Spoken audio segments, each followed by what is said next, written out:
Under the monarchical government of Shah Reza Pahlavi, which had already lasted nearly 2 decades, cities like Tehran stood out in the 1970s for their cultural elements akin to Western modernity. Iranians walked through the cities with freedom.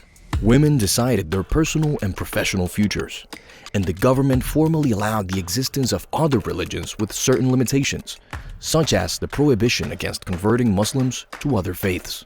Even with oil wealth and the country's capitals exuding prosperity, not everyone shared in that well-being. In rural areas and on the outskirts, poverty persisted, and political repression silenced dissenting voices against the Shah's so-called policy of openness. Backed by the US, the Shah ruled the country with an iron fist while promoting a package of reforms to modernize the nation. This transformation became known as the White Revolution.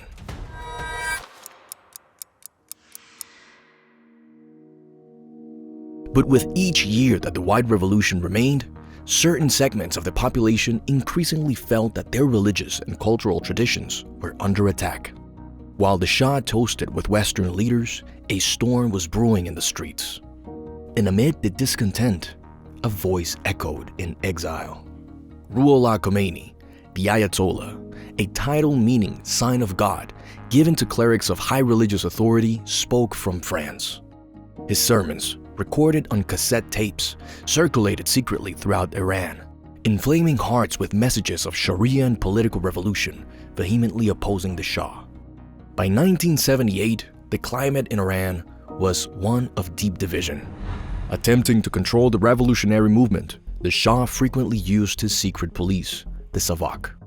Due to cases of torture and murder, SAVAK was feared and regarded as a spy agency infiltrated into various sectors of Iranian society. SAVAK's repression, along with what Iranians perceived as an erosion of their identity, sparked peaceful demonstrations. Students called for freedom, merchants protested against state expansion, the poor demanded opportunities, and Shiite clerics called for Sharia, the implementation of Islamic law within the country's civil laws. In the streets of Tehran, these voices united against the Shah, seeking a new country.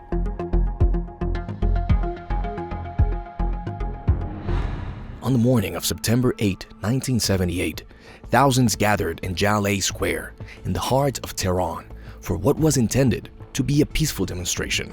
Ramadan, the time of fasting and prayer in Islam, commemorating the beginning of Muhammad's religious revelations, had ended shortly before, and the protest took place on a Friday, the most important day for Muslims, which calls for collective prayer. Inspired by the words of the Ayatollah, whose clandestine sermons echoed in mosques and homes, men, women, and even children marched toward downtown Tehran. Posters could be seen bearing slogans such as independence, freedom, and Islamic Republic. Martial law had been declared on the eve of the protests, banning public gatherings. Even so, the crowd refused to give up. The initially peaceful demonstration turned more aggressive. Army troops positioned around Jaleh Square watched the crowd with rifles. Helicopters flew overhead, and tanks blocked nearby streets. The massive mobilization was a direct challenge to the Shah and could mean the end of his regime. The military, led by Tehran's commander Gholam Ali Ovizi, ordered the crowd to disperse, but the order was ignored. Around noon, the sound of gunfire echoed through the square. Troops opened fire and chaos erupted. People ran in panic while others fell, struck by bullets. The ground of Jaleh Square was stained with blood. Black Friday, as the day would come to be known, left dozens dead. Some estimates speak of up to 88 victims, although the exact number remains uncertain. The Shah's regime tried to justify the crackdown, claiming the crowd was armed and posed a threat. But accounts from some survivors stated that most demonstrators were unarmed, merely seeking to express their dissatisfaction. Far from silencing the revolt, the government's brutality fueled the flames. In the following weeks, the protest intensified, and Khomeini's message grew even stronger. The Shah's regime could no longer be tolerated by Iranians. The economy began to grind to a halt. SAVAK could no longer contain the demonstrators. And in the midst of it all, the Ayatollah, exiled in Paris, emerged as the main opposition leader. Demonstrations grew from hundreds to thousands of participants.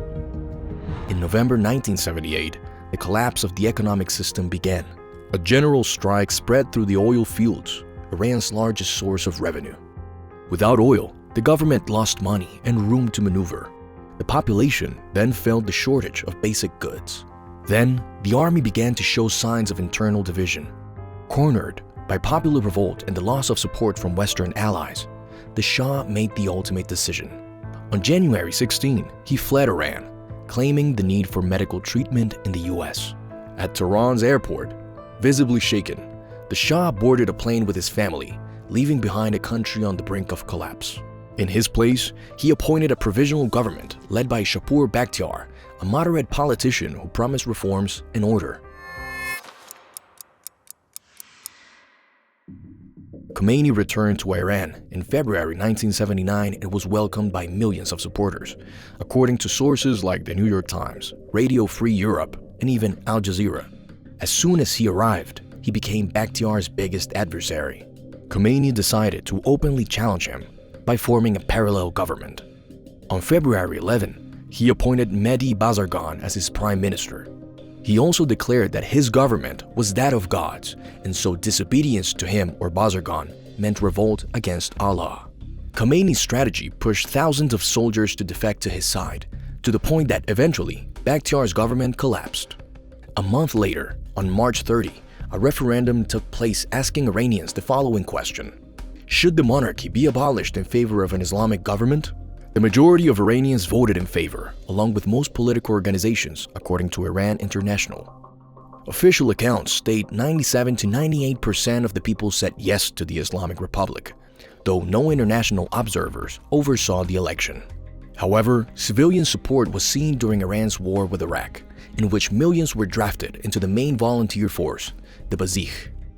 Sources like the United States Institute of Peace and the American Enterprise Institute registered that civilian mobilization peaked at 100,000 on the front during the war.